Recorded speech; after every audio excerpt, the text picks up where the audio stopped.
आज से ठीक 365 दिन पहले मैंने अपना एक फेसलेस यूट्यूब चैनल स्टार्ट किया था और मेरा गोल बहुत ही सिंपल था, उस चैनल को जल्द से जल्द मोनेटाइज करना। लेकिन जहाँ मैंने सोचा था कि चैनल को मोनेटाइज करने में 6 महीने लग जाएंगे, वहीं 8 महीने के अंदर हमारे पास सिल्वर प्ले बटन था और 1 साल के अंदर उस चैनल से मैंने जितना अचीव किया है वो मेरी सोच से भी बात था। और चिंता मत कीजिए, मैंने अपने चैनल से क्या क्या अचीव किया है वो दिखाने के लिए मैं आपको वीडियो के लास्ट तक वेट नहीं करवाने वाला। अभी तक हमने अपने चैनल पे 14 मिलियन से भी ज्यादा व्यूज गेन कर लिए और $6,600 से भी ज्यादा अर्निंग की है। और ये अर्निंग सिर्फ एड रेवेन्यू से है, जो कि 5,60,000 के करीब होती है। लेकिन ये हमारी असली अर्निंग नहीं है। जो हमारी मेजर अर्निंग होती है वो होती है स्पॉन्सरशिप से, और उससे मैंने कितना कमाया वो मैं आपको वीडियो में आगे बताऊंगा। और साथ ही सिर्फ 365 डेज के अंदर मैंने 275K प्लस सब्सक्राइबर्स कैसे गेन किए वो पूरा system with road map with reality check मैं आपको बताने वाला हूँ। एंड बिलीव मी, जैसे जैसे चैनल ग्रो होने लगता है चीजें काफी ज्यादा खराब होने लगती है। एंड जो रिजल्ट्स बड़े यूट्यूबर आपको दिखाते हैं आपके सपनों को वैलिडेट करने के लिए, रियलिटी उससे काफी दूर है। लेकिन इस सब के लिए हमें शुरू से शुरू करना पड़ेगा। और अगर आप सोच रहे हैं कि मैं चैनल की स्टार्टिंग की बात कर रहा हूँ तो आप गलत है। असली गेम तो स्टार्ट हो गई थी 15 दिन पहले ही। और इस गेम का सबसे पहला हिस्सा था अपने लिए एक सही नीश ढूंढना। और अपने लिए नीश ढूंढते हुए मैं सोच रहा था कि इससे पहले भी तो मेरे काफी सारे चैनल थे, तो वो फेल क्यों हुए। और उसका रीजन ये था कि मैं लोगों को वो दिखा रहा था जो मुझे आता है, मैं उनको वो बता रहा था जो मुझे आता है, बजाय ये देखने के कि ऑडियंस को क्या नहीं आता और ऑडियंस को क्या नहीं पता। हर यूट्यूबर आपको यही बताता है कि जिस चीज में आपका इंटरेस्ट है उसे ही अपनी नीश बनानी चाहिए, लेकिन ये इन्फॉर्मेशन आधी है। रियलिटी में नीश 3 सर्कल से बनता है। पहला सर्कल आपका इंटरेस्ट होता है, दूसरा सर्कल आपकी मार्केट की जरूरत होती है और तीसरा सर्कल मोनेटाइजेशन होता है। जो भी चीज इन तीनों सर्कल के बीच में लाई करती है वो एक परफेक्ट नीश है, जो कि लॉन्ग टर्म में आपको फायदा देगी। अगर आप रैंडमली कोई नीश चूज कर लेते हो तो बहुत जल्दी आप उससे थक जाओगे और हो सकता है लॉन्ग टर्म में वो आपको इतना प्रॉफिट ना दे। सही तरह से नीश कैसे ढूंढते हैं इस पे तो मैंने ऑलरेडी एक डेडिकेटेड वीडियो बना रखी है, तो अगर आपने उसको नहीं देखा है तो पहले उसे देख लेना। नीश ढूंढने में और मार्केट को रिसर्च करने में मैंने पूरे 7 दिन लगाए। मैंने हर तरह की फेसलेस चैनल्स के आइडिया देखे और उनकी नीश भी पता करी। और उनकी नीश के साथ साथ मैंने ये भी देखा कि उनकी नीश में कितना CPM मिल रहा है। और ये सारी चीजें करने के बाद जो मैंने चीजें फिगर आउट करी थी वो आपकी स्क्रीन पे अभी दिख रहा होगा। मुझे ये तो पता चल गया था कि सबसे ज्यादा पैसा कहाँ पे है, तो मैंने बिना कुछ ज्यादा सोचे बस उस नीश को पकड़ लिया और उसी के साथ स्टार्ट कर दिया। लेकिन यहाँ पे मैंने एक गलती कर दी। ये नीश के जो CPM थे वो काफी सारे फैक्टर्स पे डिपेंड करते हैं एंड टाइप ऑफ मार्केट पे भी डिपेंड करते हैं। और क्योंकि मैं एक बिगिनर ही था जिसने ज्यादा चैनल मोनेटाइज नहीं कर रखे थे, तो मुझे इस चीज की नॉलेज तो नहीं थी। एज अ रिजल्ट मुझे पूरे $105,000 का नुकसान हुआ है। अब इतना बड़ा लॉस मुझे कैसे हुआ है ये मैं आपको वीडियो में आगे बताऊंगा जब हम रिवेन्यू वाले पार्ट को डिस्कस कर रहे होंगे। लेकिन तब तक के लिए हमारे पास एक नीश थी जिसके साथ मैं अपना चैनल स्टार्ट करने ही वाला था और मेरे अंदर जज्बा कूट कूट के भरा था। लेकिन जैसे ही मैंने उस नीश की एडिटिंग देखी मेरा सारा जज्बा 1 सेकंड के अंदर टूट गया, क्योंकि इस नीश के अंदर एडिटिंग टॉप लेवल चल रही थी और मुझे बी रोल से ऐड करने के सिवाय कुछ नहीं आता था। अब यहाँ पे मैंने एक गलती करी जो कि एज अ बिगिनर हर एक बंदा करता है। मैं अपने आप को कम्पीट करने लग गया था टॉप क्रिएटर्स की वीडियो से, जबकि मैंने कुछ क्रिएट भी नहीं किया था। मैंने पूरे 7 दिन लगाए ताकि मैं उनकी लेवल की एडिटिंग सीख सकूं, उनके लेवल को मैच कर सकूं। लेकिन ये सबसे बड़ी बेवकूफी थी। मैं एक मेंटल वॉर में चला गया था उन कॉम्पिटिटर्स के साथ जो ऑलरेडी अपनी नीश पे टॉप पे चल रहे थे, लेकिन वो वहां पे प्रैक्टिस करते करते पहुंचे थे, वीडियोस डालते डालते पहुंचे थे। और यहाँ मैं सोचा था कि मैं अपनी पहली वीडियो से उनको कम्पीट करने लग जाऊं। एज अ रिजल्ट 7 दिन और बीत गए थे और मैंने वीडियो बनाना स्टार्ट ही नहीं करा था। मैं बस सीखने में ही लगा हुआ था। अब ये सब चल ही रहा था कि मैंने रैंडमली एक जगह पे एक कोड पढ़ा जिससे मुझे एकदम से रियलाइज हुआ कि मैं कितनी बड़ी गलती कर रहा हूँ। वो कोड था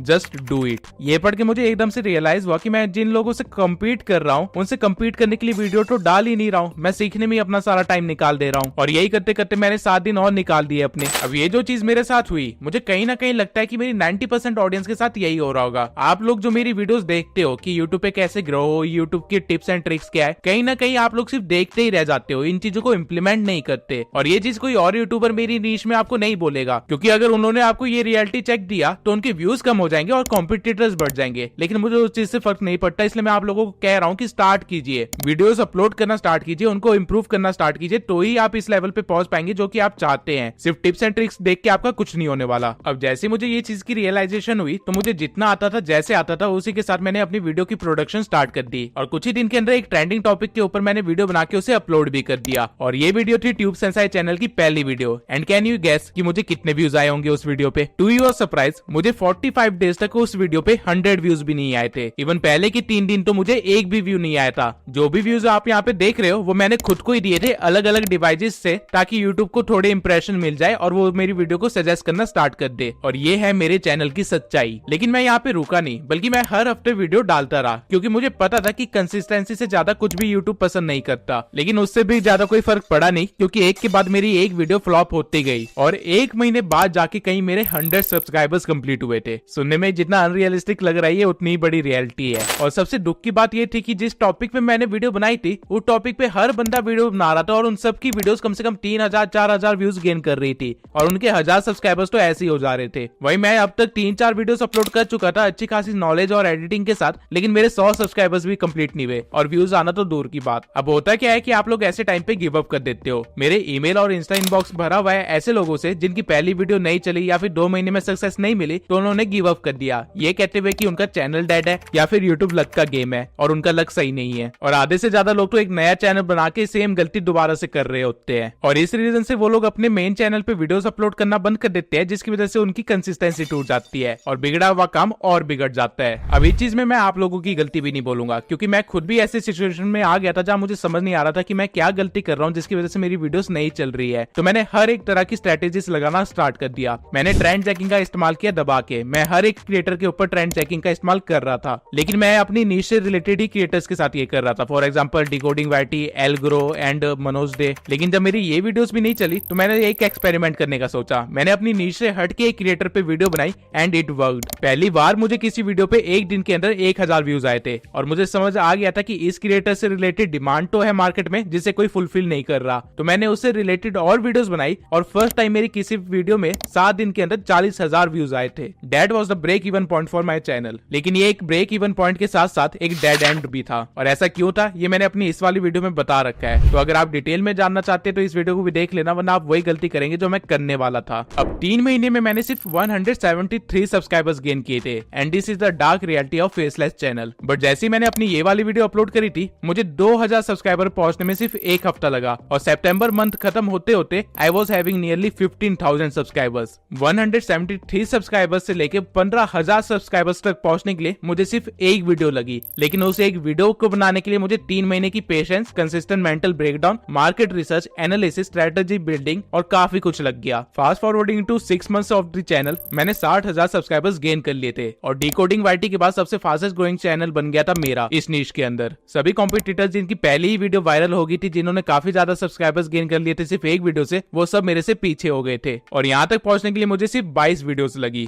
और ये वही टाइम था जहां मुझे रियलाइज हुआ कि एक फेसलेस चैनल रन करना कितना मुश्किल होता है, क्योंकि लोगों के पास कोई फेस नहीं होता जिससे वो एंटरटेन हो या जिसपे वो ट्रस्ट कर सके। इसलिए आपको रेगुलरली खुद को अपडेट करते रहना पड़ता है। 1 सेकंड की भी चैन की सांस लेना पॉसिबल नहीं था मेरे लिए उस टाइम पे। कहने के लिए तो 22 वीडियो कोई ज्यादा नहीं थी अगर ये एक फेसलेस चैनल ना होता तो, लेकिन क्योंकि ये एक फेसलेस चैनल था तो मुझे लोगों को अपने कंटेंट पे हुक करके रखना बहुत ही मुश्किल हो गया था, क्योंकि लोगों को इन्फॉर्मेशन नहीं चाहिए। Yes, you heard it right. मैंने अपने चैनल की स्टार्टिंग में यूएसपी ट्रांसपेरेंट इन्फॉर्मेशन बनाई थी, यानी कि मैं चाहता था कि लोग मेरे चैनल को इस वे में जाने कि यहाँ पे कोई भी इन्फॉर्मेशन गलत मिल ही नहीं सकती, और ये हुआ भी। बट ये चीज मुझे और ज्यादा आगे नहीं ले जा सकती थी, क्योंकि लोगों को इन्फॉर्मेशन नहीं चाहिए, उनको इन्फोटेनमेंट चाहिए, यानी कि इन्फॉर्मेशन विद एंटरटेनमेंट। और ये एक फेसलेस चैनल के लिए अपनी स्क्रिप्टिंग के थ्रू या फिर अपनी एडिटिंग के थ्रू करना ही पॉसिबल है। लेकिन अब मैंने नीश ऐसे चूज करी थी जहाँ पे अगर मैं स्क्रिप्टिंग को थोड़ा ज्यादा एंटरटेनिंग कर दूं तो एक्चुअल नॉलेज भूल ही जाएंगी जो मैं देना चाहता हूँ। तो मेरे पास एक ही रास्ता बचा था, जो कि था एडिटिंग को इम्प्रूव करना, and I improved it a lot. मेरी पहली वीडियो और 6 महीने बाद की वीडियो एडिटिंग में जमीन आसमान का अंतर था, लेकिन ये डिफरेंस लाने के लिए काफी सारे स्लीपलेस नाइट्स लगे, ओवर टाइम हार्डवर्क लगा, सैक्रिफाइसेस लगे, और लिटरली मैं हर महीने बीमार पड़ ही रहा था, क्योंकि मेरी बॉडी को रेस्ट चाहिए था जो कि मैं उसे प्रोवाइड नहीं कर रहा था। और ये एक बहुत ही बड़ी गलती थी जो मैं आपको सजेस्ट नहीं करूंगा, क्योंकि इसकी भरपाई मैं अपने पर्सनल लाइफ में अभी तक कर रहा हूँ। बट मैं यहाँ पे भी सेटिस्फाइड नहीं था, क्योंकि मेरी कोई भी वीडियो अभी तक मिलियन व्यूज टच नहीं की थी। तो ऑफिशियली मैं कभी ये नहीं बोल सकता था कि मेरी वीडियो वायरल चली गई। इसलिए मेरा अगला टारगेट अपनी वीडियो पे 1 मिलियन व्यूज लाना बन गया, और ये मैंने अचीव भी किया, लेकिन बहुत ही गलत तरीके से। अब मैं आपको एक और डार्क रियलिटी बताता हूँ सोशल मीडिया की। सोशल मीडिया पे अगर आप व्यूज पाना चाहते हैं तो नेगेटिव बन जाओ, क्योंकि लोगों को सही से ज्यादा गलत देखने में मजा आता है। यही रीजन है कि रजत दलाल, एलविश यादव जैसी कंट्रोवर्सीज इतनी वायरल होती है, और ध्रुव राठी की ज्यादा व्यूज आने के पीछे का कारण भी यही है। अब मुझे ये चीज पता तो थी, लेकिन मैंने इसे कभी इस्तेमाल नहीं किया था।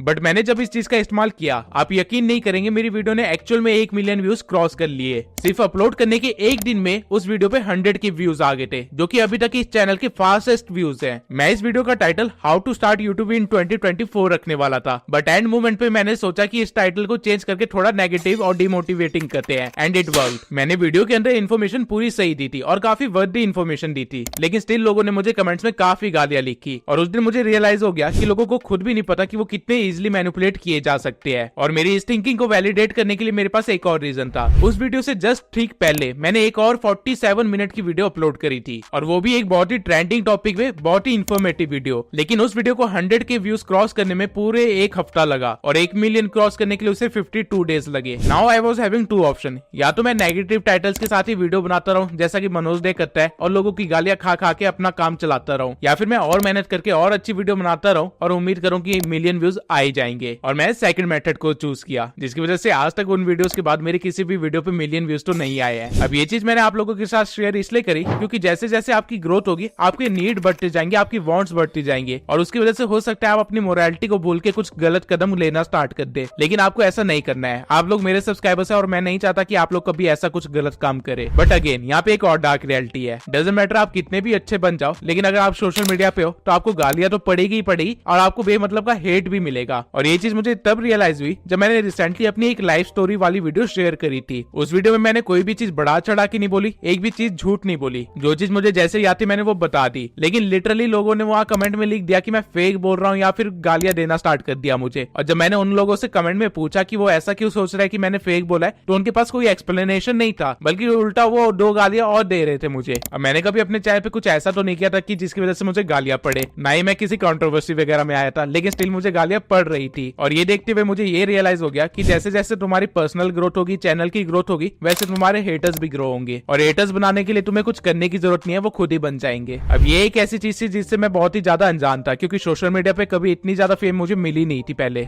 बट एनीवेज हमने फरवरी 9 को 100K क्रॉस कर लिए एंड अपने चैनल को स्टार्ट करने के 8 महीने बाद ही हमारे पास सिल्वर प्ले बटन मिल गया। अब मैं आप लोगों से झूठ नहीं कहूंगा, लेकिन इन 8 महीनों में से 1 महीना भी ऐसा नहीं था जब मेरे को स्ट्रेटेजी बिल्डिंग नहीं करनी पड़ी, वीडियो के आइडियाज ढूंढने में प्रॉब्लम नहीं आई। और कई बार ऐसा भी हुआ कि जो मैं स्ट्रेटेजी बिल्ड करी और वीडियो आइडिया ढूंढे वो फ्लॉप भी हुए, लेकिन मैं अपने माइलस्टोन्स को अचीव करता रहा क्योंकि मैं कंसिस्टेंट था। फेलियर हो या फिर सक्सेस हो, उसके साथ कंसिस्टेंट रहो तो यूट्यूब पे आपका ग्रोथ कंफर्म है। अब आई नो आप में से आधे से ज्यादा लोगों का टारगेट तो 100K ही होगा, तो मैं पहले आप लोगों के साथ वो सारी प्रॉब्लम शेयर कर लेता हूँ जो एक फेसलेस चैनल को 100K तक पहुंचने के लिए फेस करनी पड़ेगी। और ये वो प्रॉब्लम्स नहीं है जो कि हर यूट्यूबर कवर करता है, क्योंकि उनका इलाज तो हर किसी के पास है लेकिन वो वर्क नहीं कर रहे हैं। प्रॉब्लम एक्चुअली में साइकोलॉजिकल प्रॉब्लम है, ऑडियंस की डिमांड को समझना प्रॉब्लम है। तो उन चीजों से कैसे कोअप करना है वो तो मैं आपको बताऊंगा, लेकिन उससे पहले प्रॉब्लम जान लेते हैं। सबसे पहली प्रॉब्लम है खुद का ब्रांड बनाना, क्योंकि अगर आप एक फेसलेस चैनल हो तो खुद का ब्रांड बनाना बहुत ही मुश्किल होता है। उसके बाद सेकंड पॉइंट है यूएसपी बिल्ड करना, यूनिक सेलिंग प्रोपोजिशन, यानी कि कुछ ऐसा यूनिक होना जिससे आपकी चैनल की आइडेंटिटी बने। तीसरा है ऑडियंस का ट्रस्ट जीतना, क्योंकि हमारी नीश में अगर हमारी ऑडियंस हम पे ट्रस्ट नहीं कर रही है तो हमारी नीश में हमारा होने का मतलब ही नहीं बनता। चौथा पॉइंट है कंसिस्टेंसी मेंटेन करना, जो कि पर्सनल लाइफ के साथ मेंटेन करना बहुत ही मुश्किल होता है। और पांचवा पॉइंट है कम्युनिटी बिल्डिंग, क्वालिटी कंटेंट बनाना, सही तरह से थंबनेल बनाना, सही तरह से वीडियो अपलोड करना, चैनल की सेटिंग सही रखना। ये सारी चीजें तो आपको बाकी सारे यूट्यूबर्स बता ही देंगे, मेरे खुद के चैनल पे इससे रिलेटेड काफी सारी वीडियोस है। बट ये कुछ ऐसी चीजें जो कि हर क्रिएटर के दिमाग में होती है, इसके ऊपर कोई डिस्कशन करता ही नहीं है। एज अ रिजल्ट आप लोगों को ये चीजें नहीं पता होती, आप लोगों को एक्सपीरियंस नहीं मिलता है, जिसकी वजह से आप फेल होते हो। तो अब मैं एक एक करके इन प्रॉब्लम्स के सॉल्यूशन भी आपको बता देता हूँ। तो सबसे पहला था खुद का ब्रांड बनाना। अब खुद का ब्रांड बनाने का मतलब ये नहीं होता कि खुद को सबसे बड़ा बना लेना, वो तो रिवॉर्ड होता है जो कि एक ब्रांड बनाने की वजह से आपको मिलता है। ब्रांड बनाने का असली मतलब ये होता है कि एक स्टोरी या फिर एक पर्सनैलिटी को लिंक कर देना अपने प्रोडक्ट से। फेस वाले चैनल ये बिना किसी दिक्कत के कर लेते हैं, क्योंकि उनकी फेस खुद ही एक पर्सनैलिटी होती है जो कि उनके चैनल से लिंक हो जाती है या उनके कंटेंट से लिंक हो जाती है। बट हमारे केस में ऐसा नहीं है, इसलिए अगर आप खुद को एक एज अ ब्रांड एस्टैब्लिश करना चाहते हो तो आपको अपनी एक यूएसपी बनानी पड़ेगी, और वही हमारा सेकंड पॉइंट है। यूएसपी का मतलब होता है यूनिक सेलिंग प्रोपोजिशन। अब जो फेस वाले चैनल्स होते हैं वो चाहे तो एक यूएसपी को सोच सकते हैं और अपने पूरे यूट्यूब करियर में सिर्फ उसी के साथ आगे बढ़ सकते हैं, उनका काम चलता रहेगा। बट एक फेसलेस चैनल ऐसा नहीं कर सकता। अगर आप एक फेसलेस चैनल है तो आपको टाइम टू टाइम अपनी यूएसपी को चेंज करना पड़ेगा, और वो भी अपनी पुरानी यूएसपी को मेंटेन करते हुए। फॉर एग्जांपल स्टार्टिंग में मेरी यूएसपी थी कि मैं ट्रांसपेरेंट इन्फॉर्मेशन देता हूँ, लेकिन इससे मैं सिर्फ 50,000 सब्सक्राइबर्स तक ही गेन कर पाया। उसके बाद मैंने अपनी यूएसपी को चेंज किया और अपनी एडिटिंग स्टाइल को अपनी यूएसपी बना लिया। अब ये चीज को कम से कम 6 से 8 महीने हो गए हैं और ये चीज अभी भी वर्क कर रही थी, लेकिन अगेन अब 1 साल बाद मुझे एक नई यूएसपी ढूंढनी है, और ये एक ऑनगोइंग प्रोसेस है। इवन इस स्टेज पे पहुंचने के बाद भी मुझे यूएसपी ढूंढनी है, तो आपको तो ये करते ही रहना पड़ेगा। नाउ अगर आपने खुद को एज अ ब्रांड शो करने की कोशिश करी है तो आपको लोगों का ट्रस्ट भी जीतना पड़ेगा, क्योंकि जिस ब्रांड पे लोग ट्रस्ट नहीं करते वो ब्रांड ही नहीं होता। अब ये एक साइकोलॉजिकल चीज है कि लोग आवाज से ज्यादा किसी भी फेस को ट्रस्ट करते हैं। तो एज अ फेसलेस चैनल अपनी ऑडियंस का ट्रस्ट बिल्ड करने के लिए मैंने प्लेलिस्ट बनाना स्टार्ट कर दिया। मैं जब भी कोई वीडियो बनाता था तो उस वीडियो के एंड में एक क्वेश्चन डाल देता था जिसका आंसर मुझे पता होता था कि उनके पास नहीं होगा, और फिर मैं अपनी ऑडियंस से कहता था कि अगर आपको इसका आंसर चाहिए या फिर आपको इस प्रॉब्लम का सॉल्यूशन चाहिए तो कमेंट में लिख दीजिए, मैं उससे रिलेटेड वीडियो जरूर बनाऊंगा। और वो कमेंट किया भी करते थे और मैं कुछ टाइम में वो वीडियो बना भी दिया करता था, जिससे एक फेसलेस चैनल होने के बाद भी हमारे बीच में एक कम्युनिकेशन टाइप बन गई। मेरे सब्सक्राइबर जिस भी चीज के लिए कमेंट किया करते थे मैं उससे रिलेटेड वीडियो बना दिया करता था, वो भी टाइमली। और यही रीजन है कि मेरे चैनल पे ड्रूराटी की पूरी एक प्लेलिस्ट बन गई। How to become a YouTuber की प्लेलिस्ट तो चल ही रही है, साथ में एआई टूल्स और इंस्टाग्राम की भी एक पूरी प्लेलिस्ट बन चुकी है। इन सभी प्लेलिस्ट की पहली वीडियो मैंने बस एज ए एक्सपेरिमेंट बनाई थी, लेकिन लोगों की डिमांड आई तो मैंने उनको फुलफिल किया। एज अ रिजल्ट उनका ट्रस्ट बन गया मेरे पे कि ये हमारी डिमांड को फुलफिल करेगा। अब ट्रस्ट बिल्डिंग एक स्लो प्रोसेस है, तो उसमें आपको टाइम लगेगा ही लगेगा, एंड आपको टाइम देना भी चाहिए। लेकिन ये तीनों चीजें किसी काम की नहीं है अगर आपने यूट्यूब को ही इग्नोर कर दिया अपनी ऑडियंस के चक्कर में। तो यूट्यूब की एक लौती डिमांड है आपसे, वो है कंसिस्टेंसी। अगर आप वो मेंटेन नहीं कर पा रहे तो यूट्यूब आपको पनिशमेंट तो जरूर देगा, इंप्रेशन डाउन करके या फिर व्यूज डाउन करके। अब इस प्रॉब्लम का तो कोई भी स्ट्रेटेजिक सॉल्यूशन नहीं है। कंसिस्टेंसी मेंटेन करने के चक्कर में मैंने खुद भी अपनी हेल्थ कई बार खराब करी है। इसका सिर्फ एक ही सॉल्यूशन है कि आप काम को डाइवर्सिफाई कर दो, लोगों को हायर करो और एक टीम बिल्ड कर लो। बट जिस निश में मैं हूं, मैं थंबनेल डिजाइनर और एक एडिटर के सिवाय किसी को हायर नहीं कर सकता। और राइट नाउ जिस लेवल की एडिटिंग आप लोगों को मैं अभी प्रोवाइड कर रहा हूँ, उस लेवल का एडिटर ढूंढना भी काफी मुश्किल होता है। तो इस चीज को आप एज अ ड्रॉबैक ले सकते हो एक फेसलेस चैनल का। अब सबको पता है कि यूट्यूब एक 3 से 5 साल का गेम है, और अगर आप 5 साल के बाद भी इस पर टिकना चाहते हो तो आपको एक कम्युनिटी बिल्ड करनी पड़ेगी। और एक फेसलेस चैनल की कम्युनिटी उतनी स्ट्रॉन्ग नहीं होती जितना एक फेस वाले चैनल की होती है। और यही रीजन है कि 3 से 5 साल के अंदर हर एक क्रिएटर अपना फेस रिवील कर ही देता है, चाहे अब वो टोटल गेमिंग हो या फिर कैरी मिनाटी हो या फिर फैक्टेक हो या कोई भी। इवन आगे चल के मुझे भी अपना फेस रिवील करना ही पड़ेगा अगर मुझे यूट्यूब पे बने रहना है। तो अब ये सारे तो वो चैलेंजेस थे जो एक फेसलेस चैनल को रन करने के लिए आपको सहने पड़ेंगे। लेकिन चैनल को रन करने के लिए आपको सिर्फ ऑडियंस की डिमांड को नहीं देखना है, बल्कि यूट्यूब के एल्गोरिदम को भी देखना है। और यूट्यूब के एल्गोरिदम की डिमांड्स बिल्कुल अलग होती है। तो इसलिए मैं आप लोगों को सजेस्ट करूंगा कि मेरी how to become a YouTuber playlist देख लेना, क्योंकि वहां पे सारी चीजें इन्फॉर्मेशन मैंने एक क्रोनोलॉजिकल ऑर्डर में दे रखी है। नाउ अभी तक मैंने आपको जो भी बताया वो सारी मेहनत हमने करी थी अपने चैनल को 100K क्रॉस करवाने के लिए, जिसके लिए मुझे 8 महीने लगे। बट 100K से 200K तक पहुंचने में मुझे सिर्फ 4 महीने लगे, और 200K से 300K तक पहुंचने में मुझे सिर्फ 3 महीने लगने वाले हैं। ये फायदा होता है कंसिस्टेंसी का। नाउ ये सारी प्लानिंग, प्लॉटिंग, हार्डवर्क, ये सब इंसान सिर्फ एक चीज के लिए करता है, पैसा। और पैसों के बारे में कोई भी यूट्यूबर खुल के नहीं बताता। But don't worry, tube sense है आपके लिए ये भी करेगा। यूट्यूब के एडसेंस से पहले महीने में मुझे सिर्फ $82 आए थे, और उसके 6 महीने बाद भी मुझे सिर्फ $500 तक की अर्निंग हो रही थी। इतनी सारी मेहनत और इतने सारे क्योस के बाद भी मुझे सिर्फ $500 मिल रहे थे, जो कि ऑब्वियसली वर्ती नहीं था। और यही एक टाइम होता है कि यूट्यूबर की लाइफ में जब वो स्पॉन्सरशिप करना स्टार्ट करता है। रीजन ये नहीं होता कि उसको ब्रांड्स को प्रमोट करने में मजा आता है, लेकिन पॉइंट ये है कि आप सिर्फ यूट्यूब की अर्निंग के बेसिस पे नहीं बैठे रह सकते। बट यहाँ पे अगेन एक प्रॉब्लम थी, लोगों को स्पॉन्सरशिप नहीं पसंद। I have literally no clue कि इंडियन लोगों को स्पॉन्सरशिप इतनी नेगेटिव वे में क्यों दिखती है, बट ऐसा है।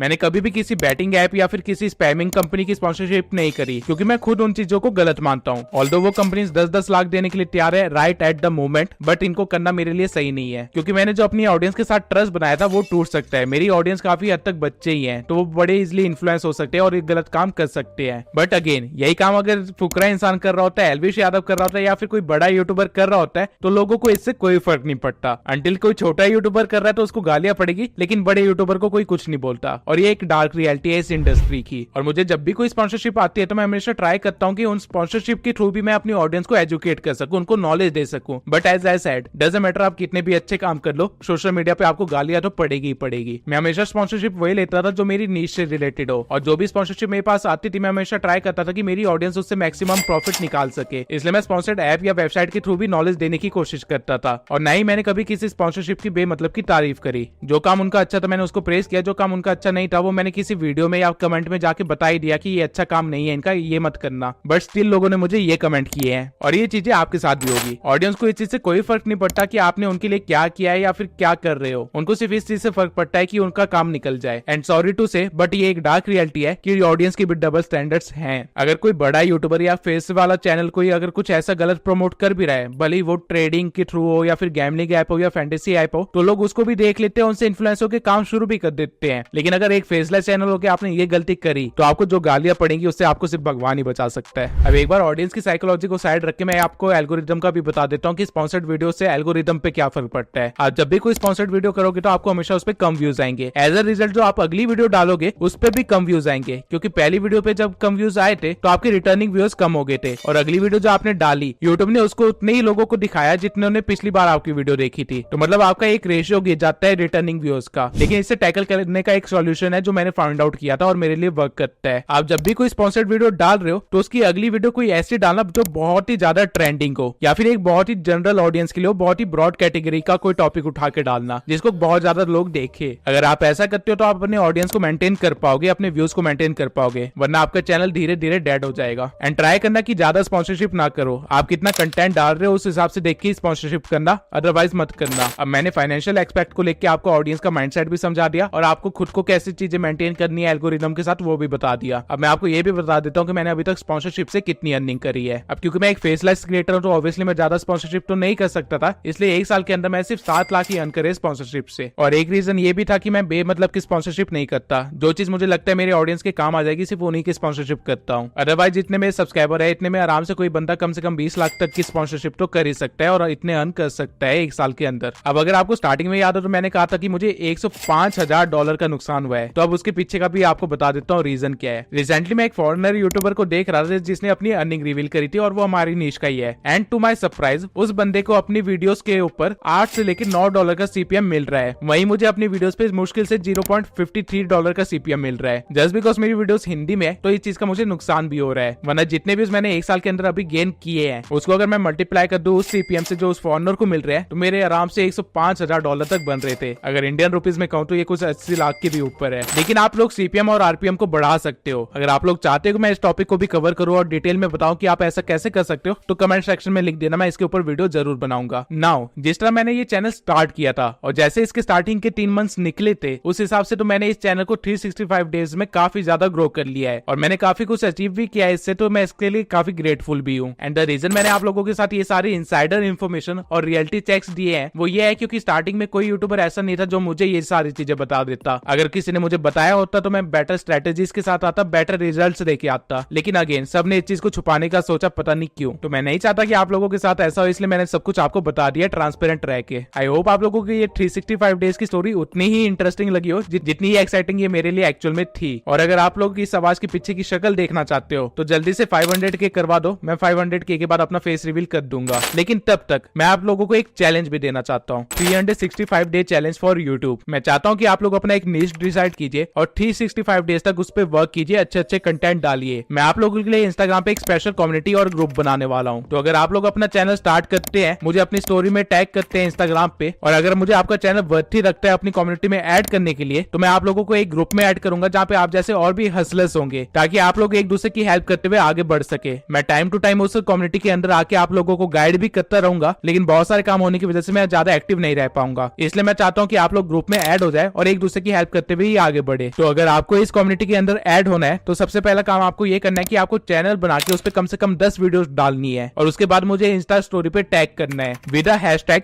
365 यूट्यूब चैलेंज। उसके बाद मैं आपके चैनल को एक बार रिव्यू करूंगा, वेरीफाई करूंगा और देखूंगा कि आपका चैनल कम्युनिटी में ऐड करने लायक है या नहीं। एक बार आप कम्युनिटी में ऐड हो जाते हैं तो आपको आप जैसे काफी सारे लोग मिलेंगे जो आपको ग्रोथ के लिए हेल्प कर देंगे, आपको टिप्स भी देंगे, आप लोग एक दूसरे के साथ कोलैबोरेट भी कर सकते हो और बहुत सारी अपॉर्चुनिटीज आपके सामने खुल जाएगी। तो बस इस वीडियो के लिए इतना ही, मिलते हैं अगली वीडियो में।